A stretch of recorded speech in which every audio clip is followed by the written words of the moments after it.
우크라이나를 달리고 있는 한국 전차가 있다는 사실 알고 계셨나요? 우크라이나의 최전선에서 최후방까지 달리며 수많은 우크라이나인들의 생명을 살리고 있는 현대로템의 전차. 언제 K2 전차가 우크라이나 전선에 투입됐나 싶겠지만 이번에 소개해드릴 현대로템의 전차는 전차가 아닌 전차입니다. 한국에서 온 전동열차가 우크라이나 난민과 병력들을 수송하며 우크라이나의 핏줄이 되어주고 있다고 하는데요.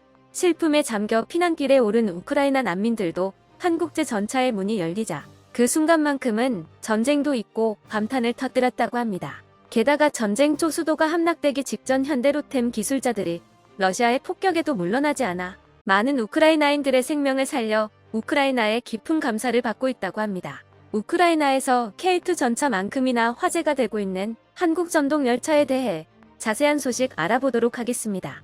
지난해 12월 5일 폴란드의 한 척의 화물선이 도착해 10대의 K2 전차와 24대의 K9 자주포를 내렸습니다. 폴란드와 수출 계약을 맺은 지 겨우 4개월 만의 일이었죠. 당시 폴란드 대통령까지 자리에 참석해 기쁨을 표했었는데요. 그런데 이날 배에서 또 다른 화물이 실어져 있었다는 사실은 잘 알려지지 않았습니다. 현대로템이 준비한 또 하나의 전차 바로 12대의 트램이었습니다. 폴란드 수도 바르샤바로 향하게 될 전동열차 트램이 K2, K9과 같은 배를 타고 도착한 것이었죠. 소식을 들은 폴란드 네티즌들은 폴란드 전체를 한국제로 도배할 생각이라며 혀를 내둘렀다고 합니다. 탱크 잘 만들기로 유명한 현대로템은 열차 전동차 분야에도 세계적인 기술력을 갖추고 있는 기업입니다. 현대로템은 예전부터 폴란드와 우크라이나를 비롯한 동유럽과 아프리카, 아시아, 북미 등 37개국에 열차와 전동차를 수출해 왔었는데요. 우크라이나에 수출된 현대로템의 전동열차들이 러시아의 공격에도 우크라이나가 버텨낼 수 있는데 혁혁한 공을 세우고 있다고 합니다. 전쟁과 러시아의 무차별 폭격으로 교통이 마비되어 사람들이 고립되고 있는 우크라이나에 한국의 전차들이 국가의 핏줄이 되어 움직이고 있다는 소식인데요. 우크라이나의 수도 키이우를 중심으로 우크라이나 전역, 최전선부터 최후방까지 이어지는 철도를 통해 현대로템의 전차가 달리며 피난민과 물자를 실어 나르고 있다고 합니다. 기존 여객군 송용으로 쓰이던 전차들이지만 전쟁 속에서 생명을 살리기 위한 수단으로 활약하고 있습니다. 게다가 현대로템에서는 전쟁 속에서도 현지에 남아 열차를 수리하며 우크라이나인들에게 깊은 감동을 선사했었다고 합니다. 땅이 넓고 도로망이 열악한 우크라이나의 특성상 도시 간 교통의 대부분을 철도가 책임지고 있는데요. 때문에 러시아가 침략하며 최우선적으로 파괴하려 했던 기반 시설 중 하나가 철도 수송망이었습니다. 하지만 전쟁이 시작되고 지금까지 우크라이나 철도망은 여전히 사람과 물자를 실어 나르며 우크라이나의 동맹 역할을 수행하고 있는데 여기에는 수많은 이들의 헌신과 희생이 있었던 덕분이었습니다. 러시아의 침략이 시작되고 우크라이나 수도 키이우가 함락 직전까지 갔었던 지난 3월 피난 명령이 떨어졌으나 조금이라도 많은 사람들을 대피시키기 위해 현대로템 직원들이 자발적으로 남아 열차를 수리했었다고 합니다. 우크라이나 철도청에서는 텔레그램 채널을 통해 현대로템 현지 근로자들과 우크라이나 철도 전문가들이 함께 열차의 지붕, 전기, 브레이크, 견인 장비, 휠셋 형성 등을 포함해 15주간 많은 수리를 수행했다고 밝혔습니다. 또한 성명을 통해 전쟁터에서 우크라이나인들을 안전하고 편안하게 대피시킬 수 있는 많은 기회를 보장하기 위해 가능한 수리 작업을 중단하지 않았다고 말하며 위험한 순간에도 남아 도움을 준 현대로템 직원들에게 감사를 표했습니다. 지금까지 우크라이나에서 철도망을 유지하기 위해 피난하지 않고 남아있다. 목숨을 잃은 우크라이나 철도청 직원만 300명이 넘는다고 합니다. 하지만 그들의 희생 덕분에 400만 명이 넘는 우크라이나인들이 피난할 수 있었고 유럽을 통해 우크라이나 최전선까지 끊임없이 물류가 공급될 수 있었습니다. 조국을 위해 목숨을 걸었던 그들의 희생과 남의 나라 전쟁이지만 무고한 생명을 구하기 위해 위험을 감수했던 한국인들이 있었기에 우크라이나가 무너지지 않고 버틸 수 있었던 것이죠. 한 독일 방송 프로그램은 우크라이나 철도망을 제2의 우크라이나 군대라고 표현하면서 우크라이나 전쟁에서 철도망이 유지될 수 있었던 것이 이번 전쟁에서 얼마나 중요한 요소였는지를 설명했는데요. 우크라이나의 철도는 국가의 생명선이 되었습니다. 불가능한 조건에서도 철도 기술자들은 열차를 조작하고 관리하며 세상이 굶주리지 않도록 화물을 운송하고 국가와 세계를 위해 자신들을 희생하고 있습니다. 이와 함께 전쟁이 일어나기 전에 철도망의 현대화가 이루어졌던 게 우크라이나에 있어 큰 행운이었다며 여기에 한국 기업 현대로템이 큰 역할을 수행했었다고 설명했습니다. 현대로템과 우크라이나와의 인연은 13년 전으로 거슬러 올라가는데요. 지난 2010년 현대로템이 전동차 사업을 수주하면서 우크라이나 철도 시장에 첫 발을 내딛었었습니다. 당시 우크라이나 철도청과 90량 중고속 전동차 공급 계약을 맺었고 이를 단 2년 만인 2012년에 완납하며 신뢰를 얻어냈었습니다. 2017년에는 우크라이나 철도청 산하 차량 운영기관인 URSC와 648억 원 규모의 전동차 90량 유지보수 연장 계약을 체결하기도 했습니다.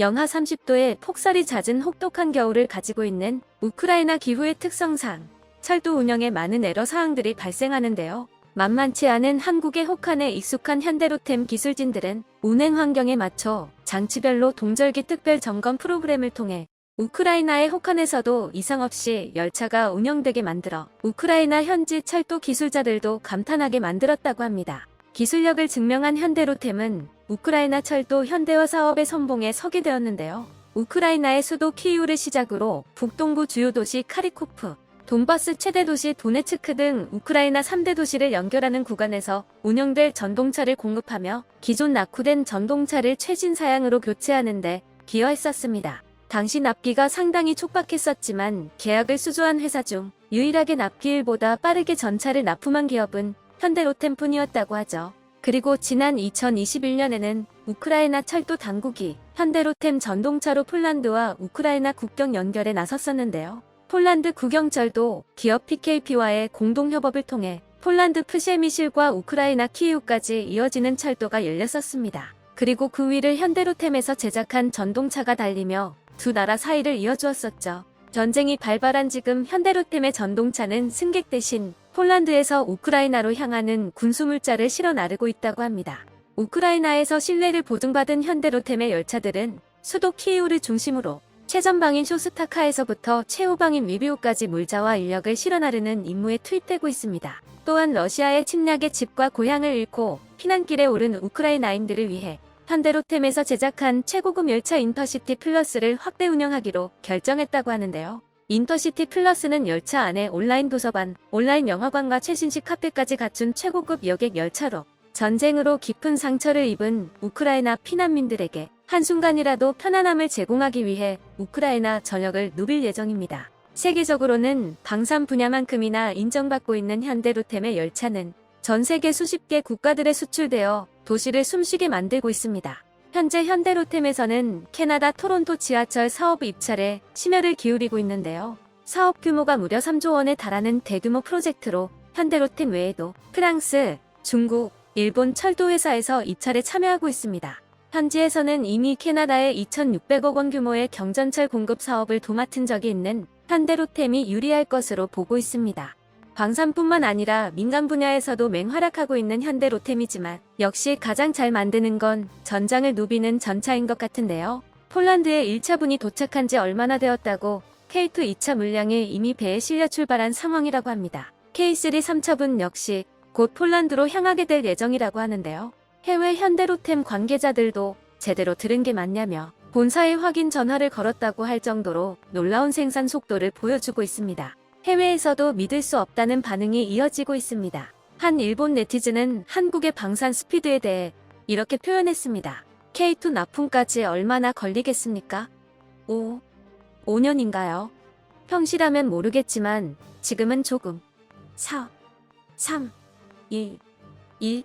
한국이 정말 눈 깜짝할 사이에 일을 끝내버리고 있다는 것이죠. 게다가 K2 전차보다도 엄청난 생산력을 보여주고 있는 K9 자주포의 경우에는 1차 23문에 이은 2차 12문까지 폴란드에 도착했다는 소식이 전해졌습니다. 현재 선적을 준비 중인 K9 3차분 물량 12문까지 폴란드에 도착하게 된다면 한국이 폴란드에 약속했다. 2023년 K9 48문을 전부 배달하게 된다고 합니다. 2023년이 시작되고 단 한 달 만에 약속했던 K9 자주포를 전부 준비한 것이죠.